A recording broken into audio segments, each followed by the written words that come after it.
Amis des ondes, fans inconditionnels de la radio, télévision, Fondation Tabernacle en Christa, et c'est un plaisir pour moi, et c'est un privilège qui donc matin nous capables de rejoindre encore des micros ça. Côté matin, nous allons partager avec vous un concept qui est pour avec la vie ecclésiastique, qui est pour avec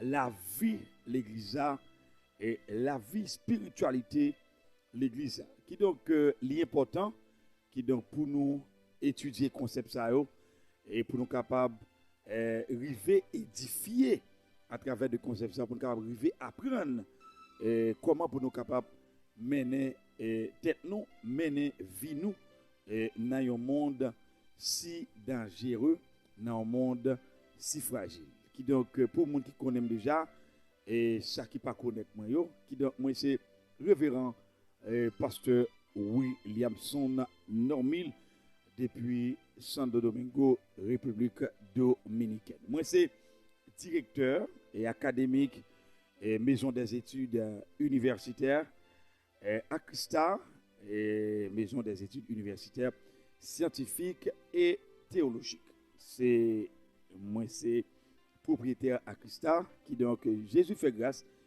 matin et nous capables et joindre pour nous capables et parler au sujet de la Bible. Matin sujet à simple ou bien contexte concept là simple c'est le combat spirituel. Matin, nous allons parler un peu de combat spirituel. Qu'est-ce que ça veut dire, le combat spirituel? Comment nous sommes capables d'arriver à définir le concept combat spirituel? Et qui ça nous entend dans un combat spirituel? Chers frères et sœurs bien-aimés, tout simplement, le combat spirituel est une réalité pour nous, les chrétiens. Pour nous, les chrétiens, le combat spirituel est une réalité, impliquant une lutte contre le péché. Le monde et les forces spirituelles obscures qui nous entourent. Et donc, nous sommes dans le monde et nous avons des forces spirituelles obscures qui nous entourent. Qui donc, c'est avec ces gens de force-là que nous avons affaire.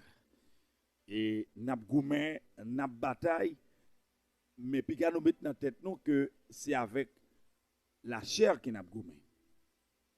Puis nous mettons dans la tête nous c'est avec la chair et les sangs, littéralement, que nous avons. Non, bataille là sont batailles spirituelles. Notre combat, le chrétien, c'est un combat spirituel. Le combat du chrétien, c'est un combat spirituel. C'est une réalité, c'est une vérité pour nous, les chrétiens. Et donc, ça n'a pas avec eux, c'est pas être visible, mais c'est des êtres célestes, des êtres spirituels, des êtres divins. Pas oublier qu'il n'a parlé dans un contexte large, n'a parlé de largement, nous pas endoctriner nous, nous pas dogmatiser nous, nous pas centraliser nous en un mot, et n'a parlé d'une façon qui large, parce que spiritualité elle pas pour l'ouest seulement avec une secte ou bien une doctrine ou bien une culture. C'est n'a parlé de culture, on va dire le christianisme. On va parler seulement pour les chrétiens. On a parlé de combat spirituel. Si on a centralisé, si on a centré, on a parlé à seulement chrétiens. Mais Guetteur, vous connaissez, n'importe gens qui ont terminé, les vaches. Un combat spirituel, c'est le chrétien, c'est pour les chrétiens. On a parlé avec les chrétiens là. On dit, combat spirituel là, pour les chrétiens, c'est une réalité. Il y implique une lutte contre le péché. le monde et les forces spirituelles obscures nous entourent. Laissez-moi vous dire, il y a 7 choses à ce sujet que vous devez savoir. Il y a 7 points culminants, bien détaillés que vous devez savoir à ce sujet. Tout d'abord, il faut parler de la réalité biblique. Le combat spirituel qui est une réalité pour les chrétiens, qui implique une lutte contre le péché, le monde et les forces spirituelles. Dans les forces spirituelles obscures, il y a 7 points culminants qui peuvent nous aider à bien comprendre ce concept-là dans toute son intégralité. Le concept combat spirituel, c'est une réalité, chers frères et sœurs bien-aimés. Le premier point, c'est une réalité biblique. Le combat spirituel n'est pas une invention moderne. Le combat spirituel n'est pas une invention moderne, mais une réalité constante dans les Écritures, où l'on voit des exemples des luttes contre le mal et la tentation. Je reprends pour vous. Le combat spirituel n'est pas une invention moderne, mais une réalité constante dans les Écritures, où l'on voit des exemples des luttes contre le mal et la tentation. Le deuxième point culminant à ce sujet, c'est le combat contre soi-même. Le combat contre soi-même. Il commence par une lutte intérieure. Une lutte intérieure contre le péché. Les mauvaises habitudes et les désirs qui nous éloignent de Dieu. Un combat contre soi-même. Un combat contre soi-même chrétien. Ce combat commence par une lutte intérieure contre le péché.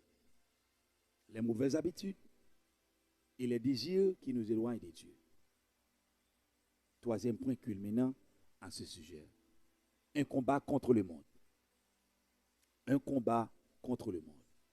Il s'agit de résister aux influences négatives du monde, aux fausses valeurs et aux philosophies contraires à la parole de Dieu. Troisième point, il s'agit de résister aux influences négatives du monde, aux fausses valeurs et aux philosophies contraires à la parole de Dieu. Un combat contre le monde. Le combat spirituel, c'est un combat contre le monde. Un combat contre le monde s'agit de résister aux influences négatives du monde et aux fausses valeurs et aux philosophies contraires à la parole de Dieu. Quatrième point culminant, l'Église, chers frères et sœurs bien-aimés, amis dans le Seigneur, quatrième point culminant à ce sujet que vous devez savoir, c'est un combat contre les puissances spirituelles. Le troisième point culminant contre les puissances spirituelles. Un combat contre les puissances spirituelles. Quatrième point culminant. Quatrième point culminant. Un combat contre les puissances spirituelles. La Bible parle de forces spirituelles magnifiques qui cherchent à tromper et à détruire. La Bible parle, chers frères et sœurs bien-aimés, parle de forces spirituelles maléfiques qui cherchent à tromper et à détruire. Quatrième point culminant, un combat contre les puissances spirituelles. La Bible nous parle. La Bible nous fait savoir qu'il y a des forces spirituelles maléfiques qui cherchent à tromper et à détruire. Cinquième point culminant l'Église. Cinquième point culminant, amis dans le Seigneur, c'est l'armure spirituelle. L'armure spirituelle.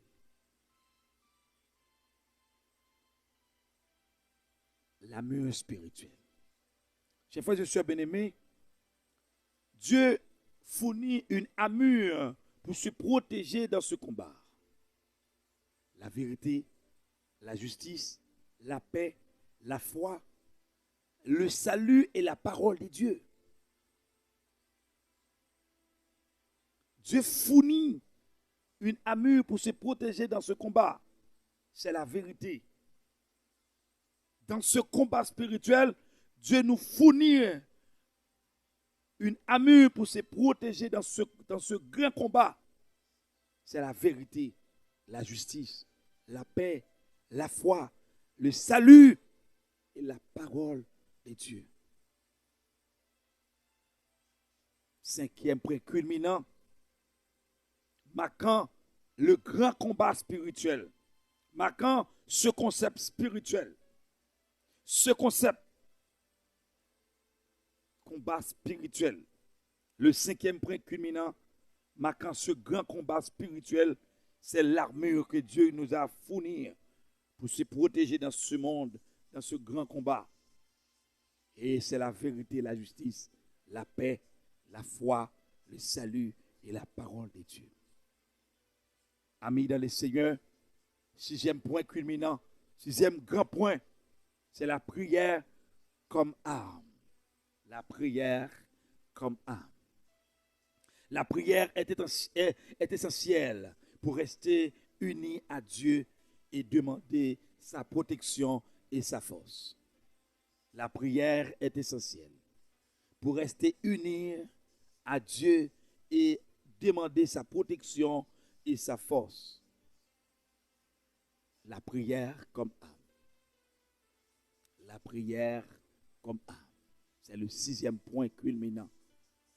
Le combat, dans le combat spirituel, il faut avoir la prière comme âme, comme âme, comme âme chrétienne. Dans le combat spirituel, il faut avoir la prière comme âme. La prière est essentielle pour rester unis à Dieu et demander sa prière et sa force. Le septième point, il faut avoir la victoire par la foi. Le combat spirituel, chers frères et sœurs bien-aimés. Le septième point du combat spirituel, c'est la victoire par la foi. Victoire par la foi. En Christ, les chrétiens peuvent remporter la victoire sur le mal, car il a déjà vaincu le monde. Jésus-Christ, notre Sauveur crucifié à la croix, a vaincu déjà le monde grâce à sa crucifixion, grâce à sa mort. En Christ, les chrétiens peuvent remporter la victoire sur le mal, car il a déjà vaincu le monde. Le septième point du combat spirituel, c'est la victoire par la foi. Chers frères et sœurs bien-aimés, le combat spirituel, c'est une réalité pour les chrétiens. Et ce grand combat impliquant une lutte contre le péché, le monde, les forces spirituelles obscures, pour déterminer ce grand combat, ou bien le combat spirituel, il y a 7 points que vous devez savoir. Et vous devez bien savoir ces 7 points-là pour assimiler le concept combat spirituel. Premièrement, il faut avoir une réalité biblique. Il faut avoir et savoir une réalité biblique. Il faut tout d'abord avoir un combat contre soi-même. Et ce combat contre soi-même, c'est un combat intérieure, une lutte intérieure contre le péché, contre les mauvaises habitudes et les désirs qui nous éloignent de Dieu. Un combat contre le monde. Un combat contre le monde, il faut savoir comment résister aux influences négatives du monde, aux fausses valeurs et aux philosophies contraires à la parole de Dieu. Il y a un combat contre les puissances spirituelles. La Bible nous parle des forces spirituelles maléfiques qui cherchent à tromper et à détruire. Il nous faut avoir l'ami spirituel dans un combat spirituel. Il nous faut avoir l'armure spirituelle. Oui, chers frères et sœurs bien-aimés, Dieu nous fournit une armure pour se protéger dans ce combat. Cette armure-là n'est que la vérité, la justice, la paix, la foi, le salut et la parole de Dieu. La prière comme arme. Il faut avoir la prière comme arme. Ça, c'est le 6e point. Il faut avoir la prière comme arme. La prière est essentielle pour l'être chrétien, pour la vie spirituelle, pour notre vie spirituelle. La prière est essentielle pour rester unis à Dieu et demander sa protection et sa force. Pour les chrétiens, la victoire par la foi. Dans un combat spirituel, nous devons avoir la victoire par la foi. Parce que Jésus-Christ a vaincu déjà le monde. Les chrétiens peuvent remporter ce combat spirituel. Grâce à la crucifixion de Jésus-Christ à la croix, grâce à la mort de notre Seigneur Jésus-Christ crucifié à la croix. En résumé, chers frères et sœurs bien-aimés, le combat spirituel est une lutte constante pour vivre selon les principes de Dieu, en résistant aux influences négatives et en s'appuyant sur la puissance de Jésus-le-Christ et de sa parole. Je reprends pour vous. En résumé, ou du moins par conclusion, le combat spirituel est une lutte constante pour vivre selon les principes de Dieu, tout en résistant aux influences négatives et en s'appuyant sur la puissance de Jésus-le-Christ et de sa parole. Merci, chers frères et sœurs bien-aimés. Merci pour votre parfaite attention, votre attention soutenue. Merci d'avoir été des nôtres. Que Dieu vous bénisse. Shalom Aleichem. Shalom Baruch Hashem. Bye bye. À ne pas oublier que le combat spirituel, c'est une réalité pour les chrétiens. Pour les chrétiens, le combat spirituel est une réalité. Ce n'est pas une invention moderne, mais c'est une réalité dans les Écritures. C'est une lutte constante pour vivre selon les principes de Dieu. Bye bye. N'après l'autre semaine, si Dieu nous garde par la vie. Baf.